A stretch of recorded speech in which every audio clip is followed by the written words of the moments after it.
It's Mr. Egg here. On today's video, I'm going to be celebrating the first 4 years of me owning a bar here in Pattaya. Yes, Le Pub is 4 years old, and some of my friends said it wouldn't last 3 months.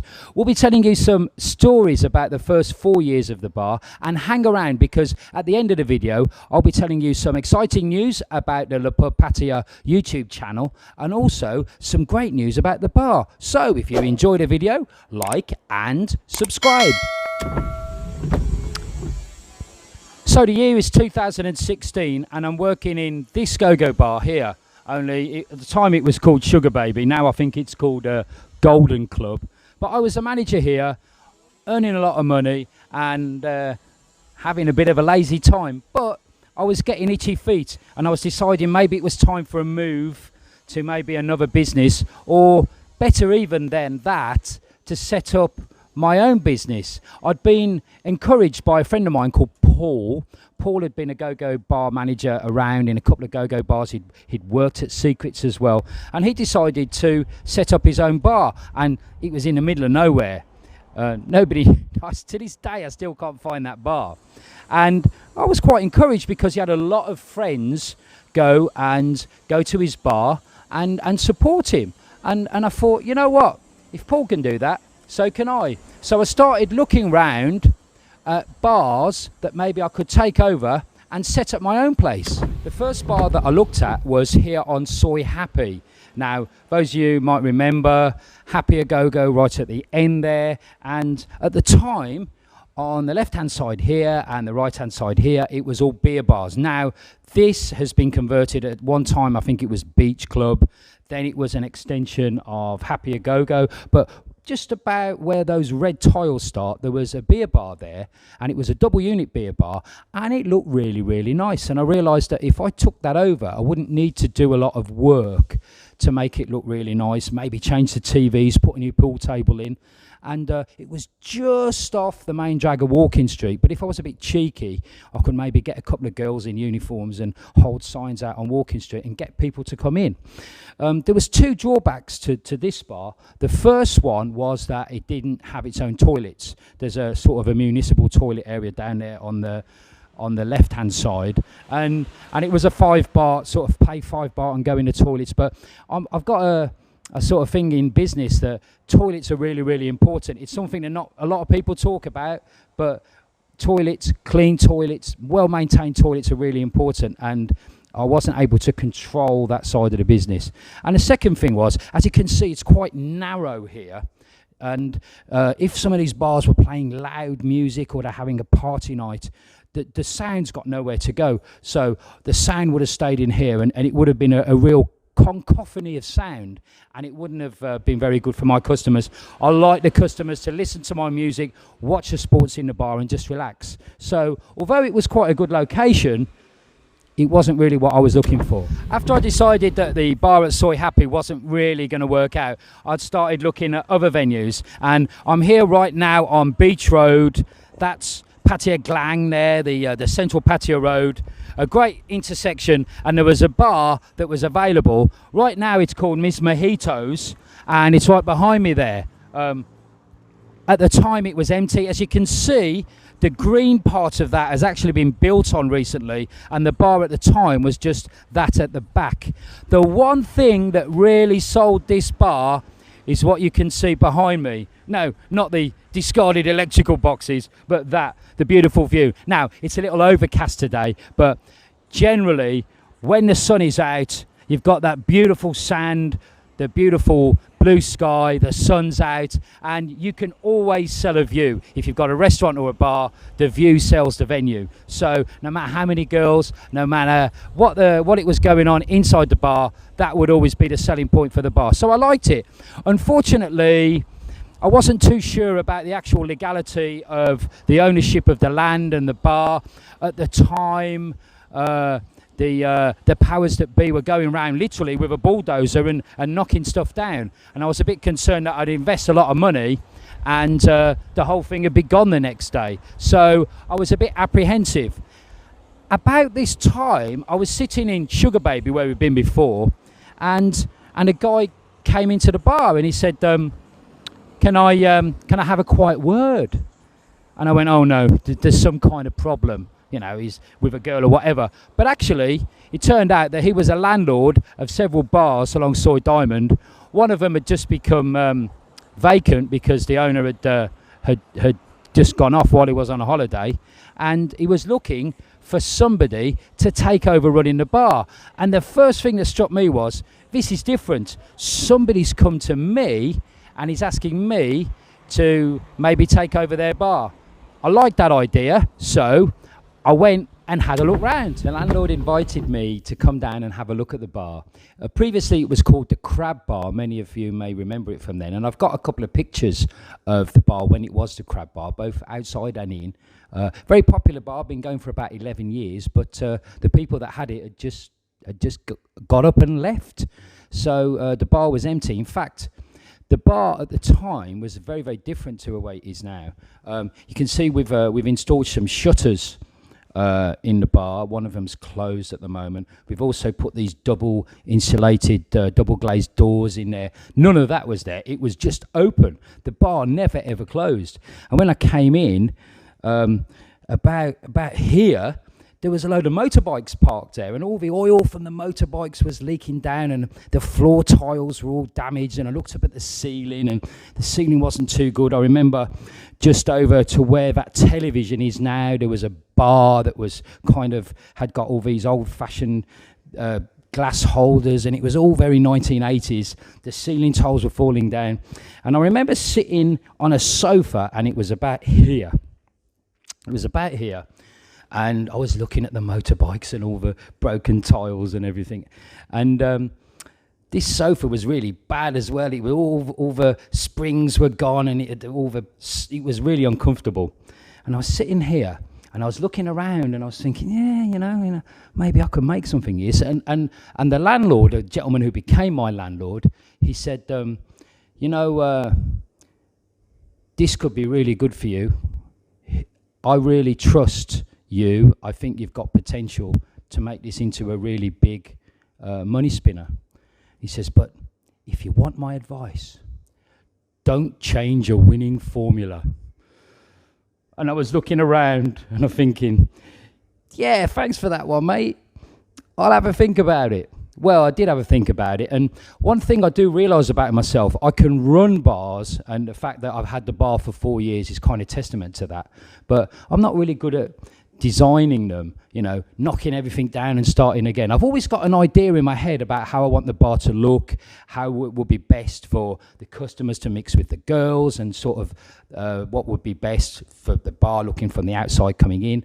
But I'm not very good at actually building that, about plans, about instructing workmen. So I turned him down the first time, but a few months later, he'd actually done the improvements himself, had got a family member to run the bar.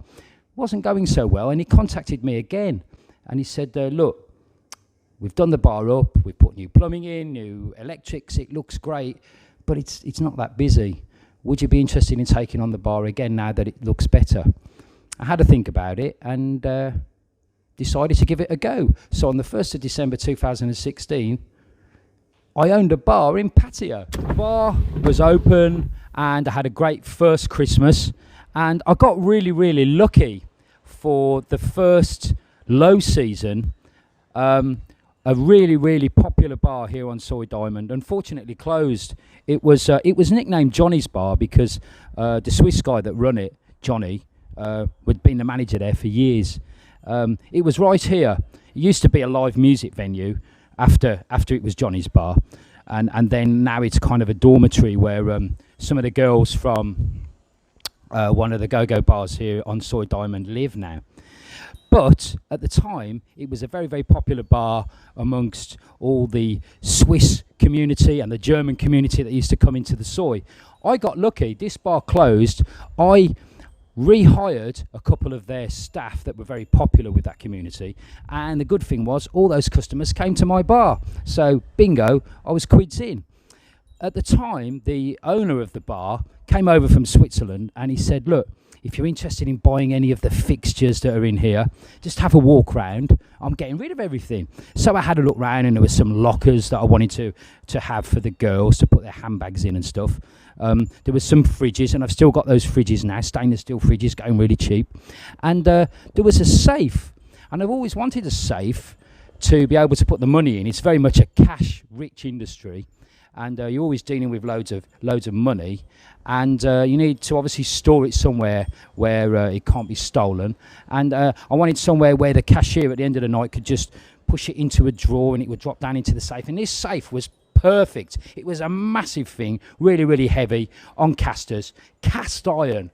There was just one problem. It was on the 3rd floor, right up there. So I had to get it down 2 flights of stairs to be able to wheel it along the soy into my bar. So I was thinking, and I had a friend who had been a bar owner previously. He wasn't a very popular guy around town. In fact, a lot of you will know who I'm talking about and be very angry that I'm even talking about him, because he used to borrow money off people and never paid them back. He got into hard times, his bar had closed, and he was basically sleeping on the beach. But I'd never lent him any money.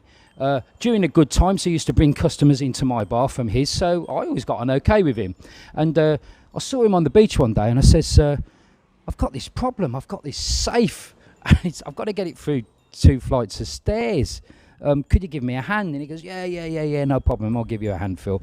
And I must explain. I think he'd had 1 or 2 brushes with the boys in brown here in Pattaya, so he was definitely on their radar as well. So anyway, we got the 2 flights of stairs, managed to get the safe to the top of the 1st flight of stairs, and we very, very gingerly just take the weight of this safe and get it down the first couple of steps, and it took us about half an hour to get us down the 1st flight of stairs. But and we were backbreaking, and we were sweating, and we managed to get it down. And then the 2nd flight of stairs, and we went, you know what, just forget this, and we literally just pushed it down the stairs.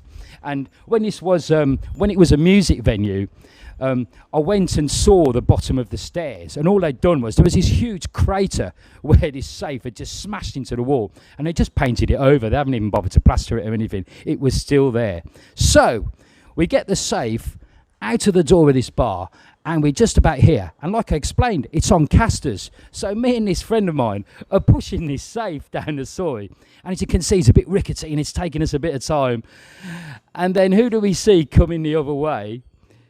Behind the camera, it's one of the boys in brown on a motorbike, and we're going, oh no, this doesn't look very good. We're pushing a safe down Soy Diamond, and one of the people is basically Pattaya's most wanted.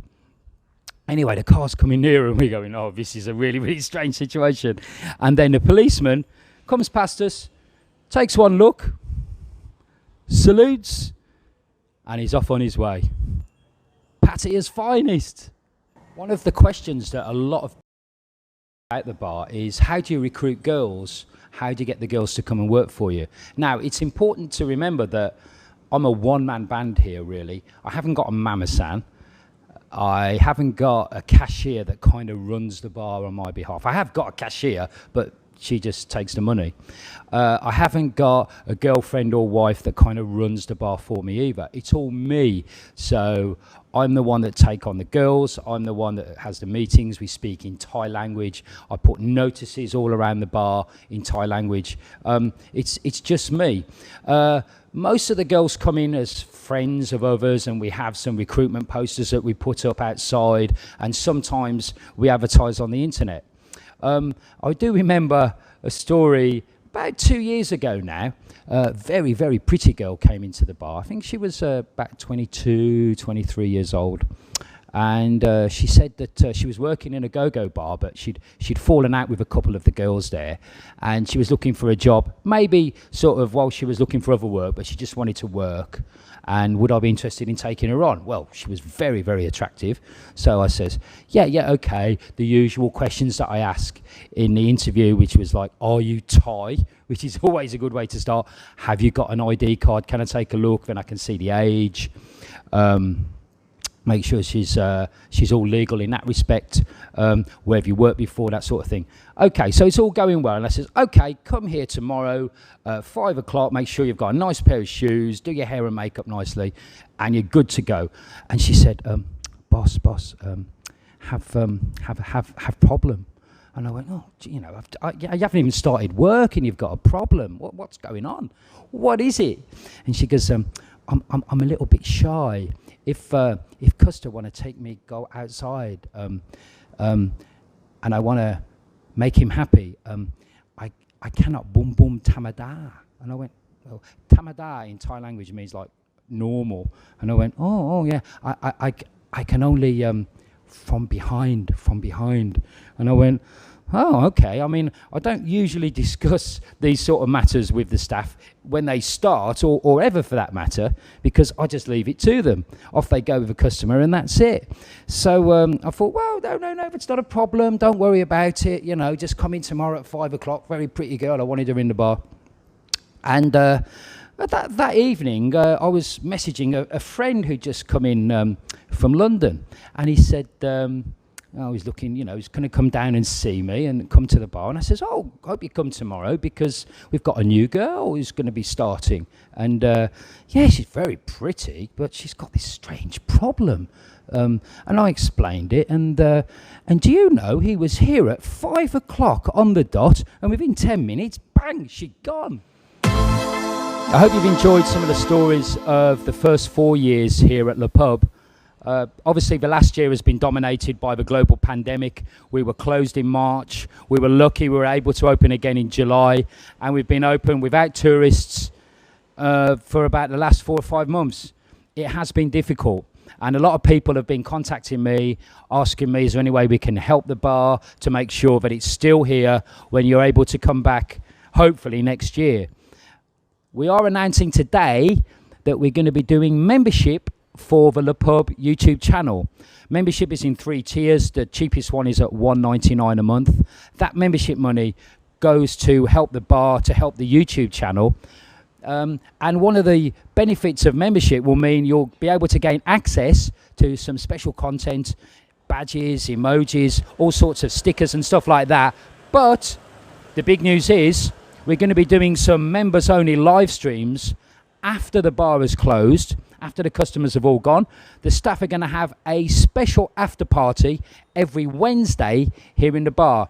If you become a member, you'll be able to gain access to that stream. You can watch the girls as they're having a few drinks, talking. You'll be able to talk one-on-one with them, and also maybe buy them a drink. They're going to be playing pool in the bar. Those streams will be after the bar closes, about 2 in the morning, and you're more than welcome to come and join us. Become a member, and you'll be able to gain access to those special perks here on the Le Pub YouTube channel. Thanks for watching. Watch out for more information about the membership, the details of the different tiers. If you like the video, give us a like. Please subscribe to the channel. The subscription doesn't change. The subscription is free, and you'll be able to see all these sorts of videos where we're talking about the history of Pattaya and introducing you to some of the characters that I've met over my years here in Sin City. Hope you enjoyed the video from us all here at Pattaya right now. See you later.